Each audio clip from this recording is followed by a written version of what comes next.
নাসার টেলিস্কোপে ধরা পড়ল এক রহস্যময় বস্তু বিপুল বেগে ধেয়ে আসছে কক্ষ ছেড়ে। বিপদে কি পৃথিবী? চলুন জেনে নেব বিস্তারিত এই ভিডিওটিতে। তাই অবশ্যই দেখুন ভিডিওটি সম্পূর্ণ, স্কিপ না করে শেষ পর্যন্ত। গতিবেগ ঘন্টায় 16 লক্ষ কিলোমিটারের বেশি। আকাশগঙ্গা ছায়াপথের কক্ষ থেকে যে কোনো সময় বেরিয়ে তা দুটি ছায়াপথের মাঝের অংশে চলে আসতে পারে। দুর্দান্ত গতির একটি রহস্যময় বস্তুকে নাসার নাগরিক বিজ্ঞানীরা আকাশগঙ্গা থেকে বেরিয়ে আসতে দেখেছেন সম্প্রতি। নাসার ব্যাকইয়ার্ড ওয়ার্ল্ডস প্ল্যানেট 9 প্রকল্পের সঙ্গে যুক্ত একদল বিজ্ঞানী এই রহস্যময় বস্তু আবিষ্কার করেছেন। এর নামকরণ করা হয়েছে এক বিশাল সংখ্যা দ্বারা। নাগরিক বিজ্ঞানীরা কয়েক বছর আগে একটি ক্ষীণ অথচ দ্রুতগতির বস্তু লক্ষ্য করেছিলেন। শক্তিশালী একটি টেলিস্কোপের সাহায্যে দীর্ঘ কয়েক বছর এর গতিবিধি লক্ষ্য করে তারা নিশ্চিত হন যে বস্তুটি অস্বাভাবিক গতিবেগে ধাবমান।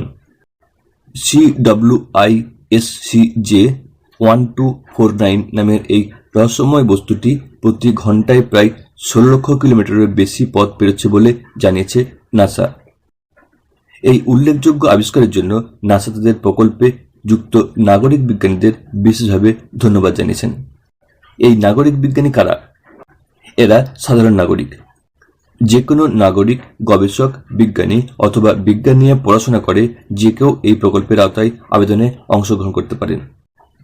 নাসার আমন্ত্রণে সংস্থার সঙ্গে কাজ করতে প্রয়োজন মতো ডাক পড়ে নাগরিক বিজ্ঞানীদের। নাসার ব্যাকইয়ার্ড ওয়ার্ল্ডস প্ল্যানেট 9 প্রকল্পটিতে বিশ্বের বিভিন্ন জায়গা থেকে এই সমস্ত নাগরিক বিজ্ঞানী এক হয়ে সৌরজগতের নিকটতম প্রতিবেশী ও ছায়াপথের পশ্চাৎপটের নানা অজানা ক্ষীণ বস্তুগুলি আবিষ্কার করেন।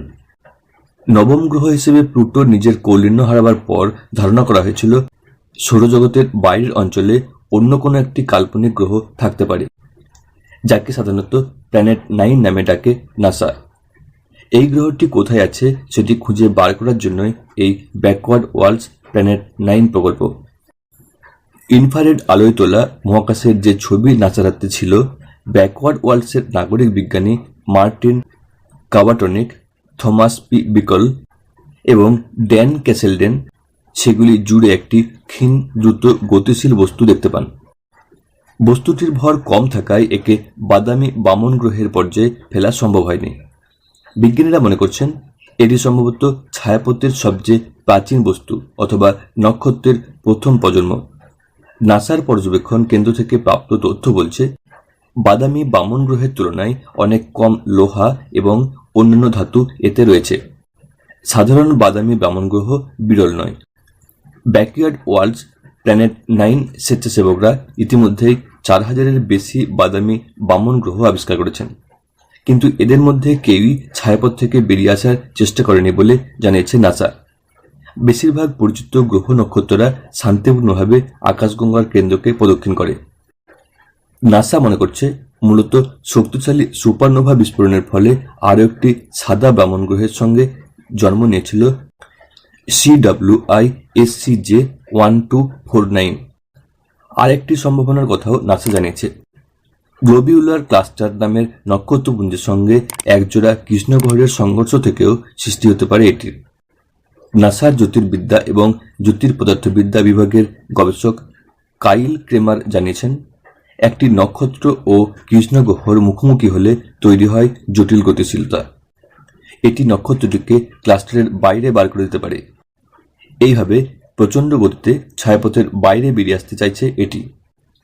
এই প্রবল গতিবেগ নিয়ে CWISCJ-1249 কি পৃথিবীর দিকে এগিয়ে আসতে পারে? এমন কোনো আশঙ্কার কথা শোনায়নি নাসা।